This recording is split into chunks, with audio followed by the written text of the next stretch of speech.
It's the Locked On Flyers podcast for Friday, June 7th, your daily dose of Flyers news, analysis, and high quality content that is previewing the Stanley Cup Final and wondering what the Flyers can learn from these two teams. Okay.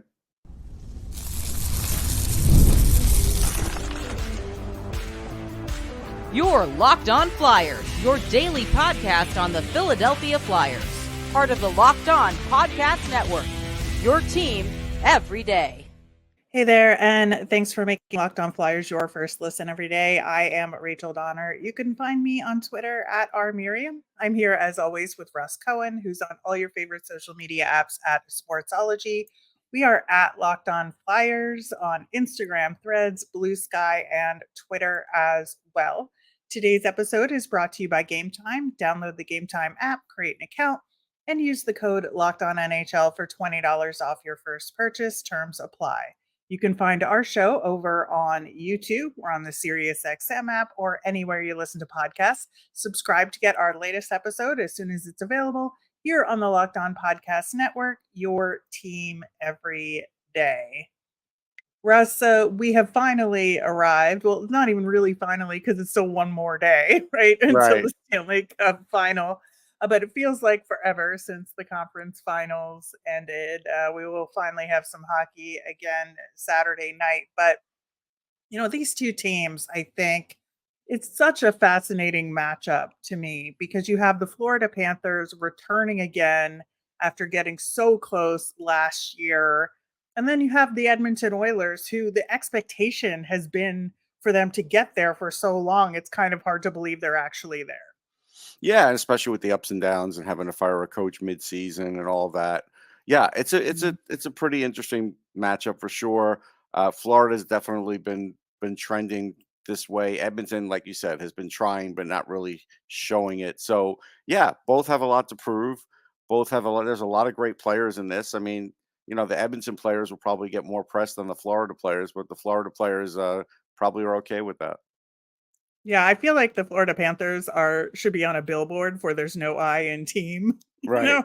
Yeah. It's true because they really are a cohesive unit. Where at times Edmonton's not, but they have been lately, and that's what they're going to need to do to beat a team like the Panthers. Yeah, I think it's really um, uh, interesting for several reasons, just beyond that, because this Stanley Cup Final, first off, is the first chance for a Canadian team to win it in a very long time. And then they're going up against a Sunbelt team, who, we've had a bunch of Sunbelt teams win it, and people still count them out or say, oh, it's weird to have hockey in Florida and stuff like that. Well, like Tampa Bay won multiple cups, Yeah, Dallas has won a cup. it's just a dumb, lame narrative at this point. There is no sense in it. There's no point in it. They'll complain about the tax structure. It's like, listen, all these teams have their little edges of what works for them and what doesn't. And yeah, the tax structure is one, but guess what? Then you've got to do a better job on the cap than they do. I mean, there's still things you could do as a team. You got to develop better. You got to do this better. If you're just going to throw your hands up and as fans and just say, well, they have a great tax structure there, we can't compete. My team can't compete with that. Well, then you're wrong because they don't win every year. They do not. I think, related to that, one of the narratives here is that you have a team in Florida, which has largely built its core through free agent signings, waivers, acquisitions, and not as many draftees. Whereas Edmonton, as we well know, had stupid lottery luck for all those years Yeah. and got a bunch of high end draft picks. It has been a slow burn to get them to this point, but they have acquisitions for sure, but hmm you know, their main core has been from within. Yeah. Their main core has been from drafting, and then they've worked around with other guys around the edges and stuff. And it took a long time. And that's part of that process. Uh, Chemistry has something to do with it sometimes. Sometimes just like you say, getting the right acquisitions. Florida's made very few mistakes, acquisitions wise, salary wise, and otherwise. And Bill Zito inherited the Bob salary, the Bob contract, and he didn't even blink an eye, and it's worked out for him. So, a lot of other teams might have had trouble with that.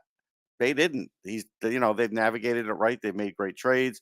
The Carter Verhaeghe acquisition was amazing. Mhm. The fact that, they have players like Reinhart and Bennett that were top draft picks that somehow they ended up in Florida. That's just there's no dumb luck here. That's the point. It's planning, it's identifying, it's paying the right way, it's coaching the right way. There's a lot of things. That's why when just making the playoffs, like even if the Flyers had just made the playoffs this year, they're miles away from a team like Florida right now. And that's what you have to understand. I get it. Like even during the year, there was a point where like some Flyers fans were like, "Hey, look, we're like 5 points out of first place with the Rangers." Yeah, that was the zenith of your season, though.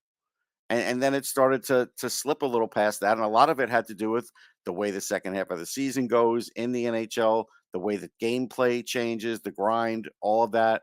And then the Flyers had their own issues too. So that's why you can't just look at it and say, "Oh yeah, we make the playoffs, we can win the cup." Yeah, it's unlikely when you could see the teams that get bounced early. There's a reason they do. Yeah, this was a very, I think, methodical playoffs where, Yes.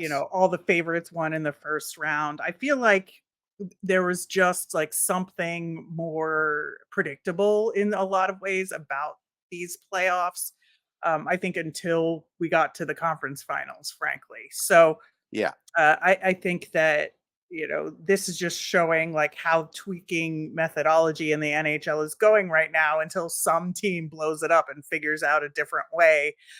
This is kind of what we've been looking at, and I think with Edmonton, it really took, and as we talked about earlier in the week, when they clinched the position in the Stanley Cup final, it took the right coach figuring out how to utilize this team to Yep. finally get them over the hump. And so that's what's so interesting to me is that these are two very well coached teams. Yeah, and I'll say Coach Ez because I give Paul Coffey a lot of credit. He's won cups for a reason. He's one of the greatest defensemen of all time for a reason, and now their offensive defensemen are a lot better for it, and their team defense is better for it. And Coffey wasn't known for his defense, but whatever he's telling the guys, it's getting through because it's different than the way they used to be, and that's why it wasn't Jay Woodcroft's fault. It wasn't his fault. Team was good. It's just they needed this little extra and Chris Knobloch just, didn't rock the boat, does things, in a very methodical way as well.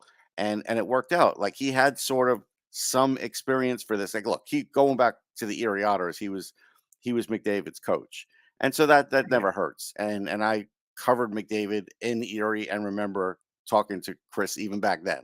But then he also had to take over for the Rangers for a little while when there was an illness and he did well in that stint and that made Ranger fans want him to be named the head coach and it didn't happen. So he didn't get here by accident either. It's been a long trip for him, as he said, and he thanked his wife and I get it.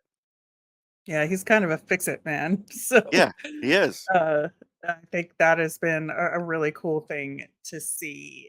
I think one of the other questions here is: does Florida have home ice advantage here? Mean anything between these two teams? It does because of the travel. That's where Yeah. because if the series goes long and Edmonton has to go back to Florida for a game 7, let's say, that's a little tougher. These guys get to sleep in their own beds.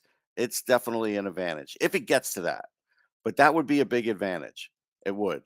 Because like again, if Florida had to go to Edmonton for that game 7, that would be a big advantage for them, as crazy as their fans are and everything. So in a way, Florida has sort of, just by having home ice, leveled off that little extra that Edmonton has at home sometimes because of their great fans. So I feel like that's now not really a factor for anybody. Right. The Panthers won both regular season matchups between these two teams. The scores were 5-3 and 5-1. Does that mean anything at this point? I don't think Not so. not for this. Like I know I used the Jake Ottinger stuff and matched it up against Edmonton, but that's only because that's how a goalie was playing against a certain team and their core hadn't really changed. This Edmonton team's different. Even though they may have had a lot of the same players, they play completely different. So I throw it out. I think so too.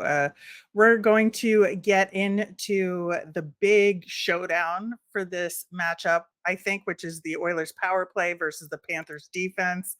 Uh, want to see that very badly. Plus, how the Flyers can look at these two teams, and if there's anything the Flyers can learn from that, we'll do that coming up next. We all know how important life insurance is, but can be overwhelming trying to find the right policy on your own. Policy Genius is the country's leading online insurance marketplace. It saves you time and money so you can provide your family with a financial safety net starting today.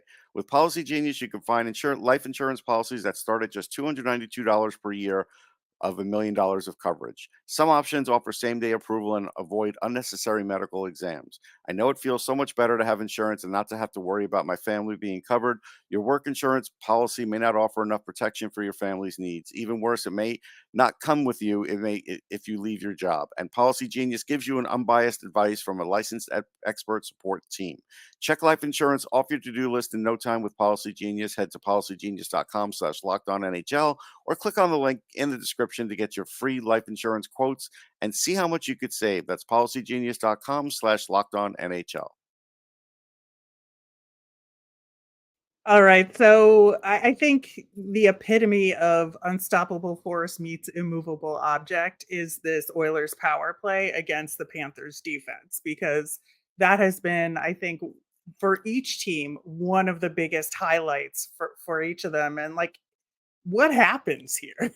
I think Florida, what they'll do is to try and negate that power play is keep them outside. Don't let them get to the net. Really try to disrupt the minute they come over the blue line. I think they're going to be that team that uh, tries a lot of disruption with physical play, with hard stick play, and they've been really good at that. I'm pretty sure Forsling is like their key guy for that. Right. Not to mention he's on the ice all the time and does everything. So yeah, just another one of those acquisitions that were great. So yeah, I look at it and I say Edmonton has a power play that's great, but I feel like there's more pressure on them. I feel like Florida's not that worried about it because they've beaten it before, they've done it before. So I think in the back of their minds they feel really confident. I think it's Edmonton that kind of has to show the world we have the best power play, or we have one that's going to really click and be a difference maker in the Stanley Cup.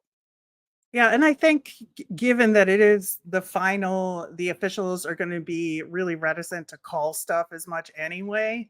So I don't feel like it will be as big of an advantage just because they're just not going to get as many of the calls. Right. I would say. But also, I think that the Panthers are much healthier than they Oh have yeah. been and were last year at this point, and that's huge because now, of course, both teams, I'm sure, have like a gajillion injuries that they're Yeah. hiding until the postseason, but Yeah. from all accounts, they are in much better shape, and I think we'll have the ability to utilize their depth a little bit more, and are not going to have to rely on guys playing 25 to 30 minutes a game across the board. Right. I think, just having Ekblad healthy is a big Hmm. deal. It's just a big body that really is talented and takes up space on the ice, but also can really bring the puck up the ice. That's a big thing for them. That's a big one. They've got Barkov playing like his best hockey in his career, and he's the hardest center to cover in this tournament. He really is. I mean, I no offense to anybody on Edmonton, but he's been hard to cover offensively, but he's also the shutdown guy, and that's what I mean. He's the complete package. You could say McDavid's better offensively, and of course he is, but Barkov is the complete package. He's winning faceoffs. He's doing all those things. That's a massive challenge. You got Sam Bennett that you really have to compete with now, and because this guy is just physical. They're kind of dirty. They got guys like Nick Cousins that get under your skin. They got four real lines. Edmonton doesn't have four real lines like they No. do. Yeah, I think that is the biggest difference. And, you put everything together. To me, Florida wins this, especially because of the last year avenge themselves Right. factor as well. And this is this Oilers team first crack at it. Yeah, there's definitely something to be said about that. I also think, again, this is just me.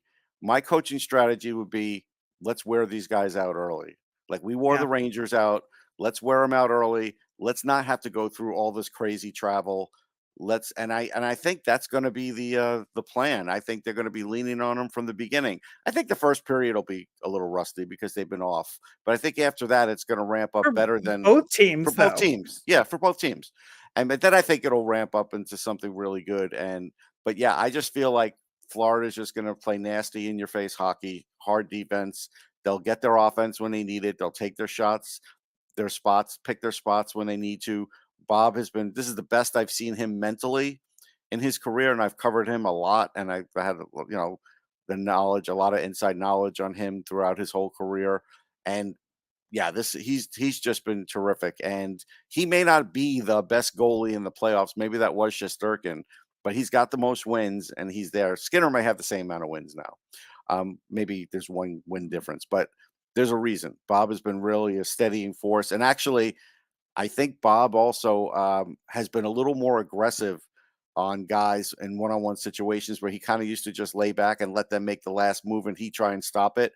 He's trying to really derail stuff now. He's the confidence level for him is at its height. Skinner too. I mean, Skinner was great last game.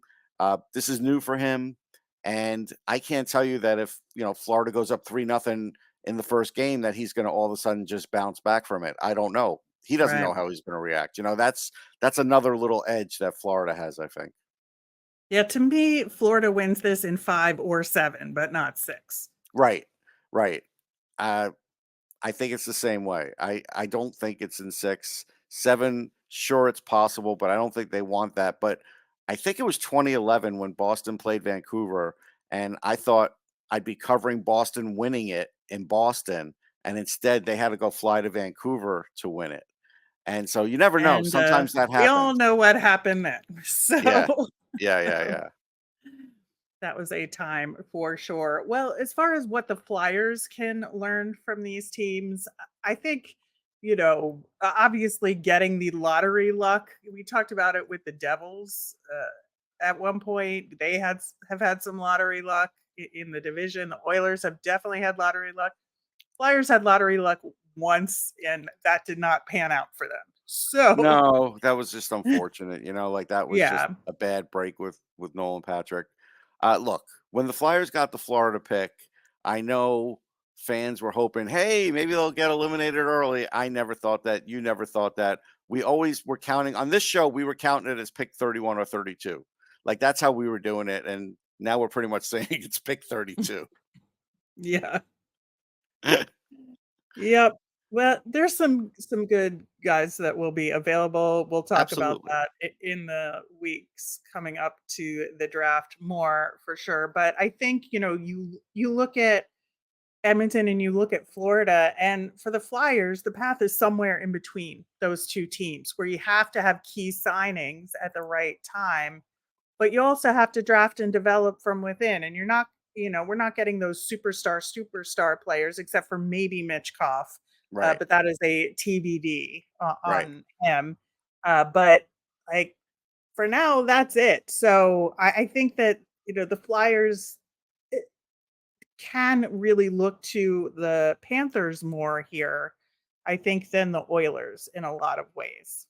Yeah, I think it's the Panthers' path that is going to have to be the way because it's hard to get a Draisaitl and a McDavid in a draft. It just is Yeah, because those guys aren't around in every year's draft, obviously, or all these teams would be completely loaded all the time, especially the ones that seem to be picking in the top 5 almost every year, right? So, maybe Chicago will be the next one that doesn't have to do that because Bedard is that good and they're going to get a great pick this year. So maybe they'll, be the Edmonton kind of side of it. But Flyers are going to have to do the Florida side of it, which makes it really hard for Danny Briere because he's going to have to make all the right moves. He can't make that many mistakes. He's going to have to mirror like what Joe Sakic did a few years ago and now what Zito has done. And so, yeah, it's not easy and it doesn't happen overnight. I know Zito did change like 10 positions, I think it was 2 years ago overnight, but that was only because they had the prospects, they had the picks, they had all these things right. that they could do that.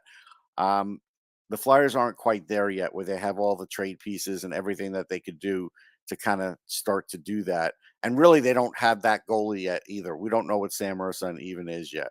No offense to Sam, I like him, but he's in the early stages of development too. Listen, we've been dogging the Edmonton Oilers for their goaltending for years, Yep. and they've got there. So it is possible. Oh yeah, no, Uh, no question. You don't have to have a top 5 goalie in the league to make the Stanley Cup. You don't. But you do have to have a guy that the guys believe in. That's the big thing. And right now the Flyers believe in Urson until there's a reason not to believe in him, right? I mean, that's kind of exactly. the way it works out. And I think, along the Florida path, the other thing that the Flyers are doing is the intangible side of things. And we talked about it this week Yes. with the new era of Orange recap. They're trying to make the Flyers an attractive destination for free agents. And we don't need to sign those big free agents yet, but we do in 2 to 3 years. So I think that they're laying the groundwork and creating a team environment, a team culture, and upgrading facilities and doing all of those things to make the big free agents want to come here again. And it's still going to take more than that. There's only so much that management side can do for that. Really, it happens organically. It happens by players talking. It happens Right. by actual actions on the ice. It happens by whoever the coach is, if they like that coach. And you remember when somebody's like a first time free agent, what are they usually 29? And they're looking for that deal. They're looking for a team that they believe can get to the Stanley Cup. Now, if they're signing a 7-year deal, then they're probably willing to wait a couple of years if they believe in the process. But the Flyers aren't there yet. They're not at a point where, let's just say, if Steven Stamkos doesn't sign with Tampa, he would go and sign with the Flyers because he thinks he can get to the Cup. He's No. not going to do that. They're not in that spot yet. Right. And that's why I'm saying, like, in 2 to 3 years, Right. all of that groundwork has to have been laid. So when it is Yes. time to go after those guys, that everything, all the ducks will be in a row, so Right. to Yeah. speak. And it's happened in this market before. They were able to get guys, in certain decades they were able to get those big time players. But yeah, right now they're kind of at the bottom still for that. Not at the very bottom, but the bottom 5 or 6 until things really start to show. And really, honestly, and this has nothing to do with Briere or management or anything, it's really not until Mitchkov comes here and really shows that he could be that guy. Because even if he comes here, if he's not that guy in the first year, it's still going to be hard to attract. He's going to have to come here and light things up at some point, whether it's year 1, year 2. And if he looks like a Kaprizov type, then you're going to have guys say, "Oh, okay, now I I want to see what's play with going on." him. Right. But that's still a little ways off, like you said. Yep, I think so. Well, we'll see what happens with this Stanley Cup final that could take up to 2.5 weeks to play, Just according to the it's schedule. But crazy. Like I will tell you this. I think it's overblown that people are worried about the GMs because they're like, well, they're going to literally go from like their parade to the draft. Listen, those guys, if they who win the Stanley cares? Cup, they don't care. They won't sleep. They'll No. do it. They won't even care if they're in the same clothes. It won't matter. They're not even if it's let's say if it's Florida, they're not even picking in the first round unless they make a trade. They could be asleep at the table at the Sphere. It doesn't matter. Yep, exactly. All right. Well, we had a poll question this week on what Flyers prospect you thought might crack the lineup next season. We are going to get to those results coming up next. The NBA and NHL playoffs are in the final stage, and it would be incredible to be there in person. Game Time is an authorized ticket marketplace of the NBA, which makes getting those tickets even faster and easier so you can make that dream come true. Prices on the Game Time app actually go down the closer it gets to tip off with killer last minute deals, views from your seat, and their low price guarantee. Game Time takes the guesswork out of buying those coveted NBA playoff seats, MLB tickets in your town, and more. My favorite part of the Game Time app is that it's great for getting notified about those last minute flash deals, and they let you save even more with zone deals, where you pick a section and let Game Time choose the seat for you. Best of all, they have all in pricing, so there's no surprise fees at checkout, and your tickets are sent directly to your phone so you never have to dig through email. Download the Game Time app, create an account, use the code Locked On NHL for $20 off your first purchase. Terms apply. Again, create an account and redeem with the code Locked On NHL for $20 off. Download Game Time today. Last-minute tickets, lowest price guaranteed. So the poll of the week was which Flyers prospect is most likely to earn a spot on the Flyers roster at opening day next season. Our choices for you were Ollie Lixel, Emil Andre, Ronnie Attard, and the dark horse candidate Massimo Rizzo here. And I got to say, like, we'll get to who got the most votes, but 11% choosing Massimo Rizzo, I think was a little bit higher than I expected. It's worse than I expected because I just feel like they didn't get to see him. He didn't get to play. Maybe Well, they that's didn't why I watch. thought, like, nobody I knows know, enough but about him. I guess I would have thought his reputation from college would have made him get a better vote. But I also understand people haven't seen him. So you're right. You were more right than I was. Yeah, so that was 11%. But the top vote getter, I think, not a surprise to me, Ronnie Attard at No. 40%. And, in terms of games that he's gotten, I think that you look at his play, you look at what coach has said about him directly related to that play. When he's been healthy scratched, it's very clearly because the other defensemen were healthy, Yeah. and there wasn't really room for him. Sometimes there was when they did the 11-7 lineup. And so, but we preferred the 12-6. So there just wasn't room at that time. But given everything, the fact that Mark Stahl is going to be gone, I really think Ronnie Attard does have the biggest chance to crack the lineup. He does, and I'm happy that the fans voted for him because I really feel like he is that close. I think he is good. I feel like the coaching staff needs to get just a little more behind him at the NHL level. Obviously, they are behind him at the AHL level for sure. And yeah, he's had a long, we knew he was going to be a long process. I will tell you that when I ranked him as a first round talent in my rankings back in his draft year, one of the only people that took notice was JD Burke from Elite Prospects. And he was just like, wow, you really went deep with this guy. And I said, yeah, because I see something in him and I still see something in him. And so it was good that the Flyers saw something in him at the same time I did, because I figured him out late in the draft season that year. And yeah, he's gotten better every year, which is what you want a guy to do. And now I think he can play at pace, where 2 years ago he wasn't able to play at pace yet, meaning NHL pace. So yeah, I'm happy for him. Yeah, the other defenseman, Emil Andre, came in second place with 29% of the vote. And I think for me, this could go either way. It could go extremely well. Emil Andre could learn whatever he needed to last season after kind of getting demoted and playing out the rest of the season in Lehigh, which he did very successfully. I wouldn't say it was like Yes. the best season ever, but it was a very strong season. And I think he really did learn a lot. There's still a ways to go, but I feel like he does have the will to do it. And I think he knows exactly what he needs to do to get there. Yeah, I do. I think he does have the will. I think this also shows that the fans do understand that there is a developmental cycle for someone coming overseas who's also, not the biggest guy, even though he's feisty, to kind of get used to this whole NHL game and get everything really right on the power play. So when he does come up at the NHL level, he's ready to produce. I think that shows that Mhm. the Flyers fans get that. Yeah, and I think given how the power play has been, the chances of the Flyers giving him a shot there again is a lot more than zero, I would say. Yeah, I mean, they're not going to be this. It's clear no matter what happens, they're not going to be the best power play in the league this year. So, No. yeah. And then the remaining option, Ollie Lixel at 20%. Yeah, I think, you look at the comments here. John suggested none of the above, and that Lixel is older, Torts doesn't like him, so he's going to be in the AHL See, or that's the or problem. traded. That is the problem right there.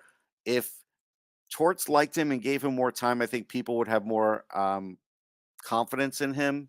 We have a certain amount of confidence in him. We don't think he's going to be a star or anything, but we think he could be an NHLer and catch on and get some points. But he doesn't get power play time. He's playing down the lineup. He doesn't get a lot of minutes. So all this stuff is working against him. And yeah, I think the fans can see that. And that's a function of, yeah, they see what the coach wants and likes and uses, and that's it.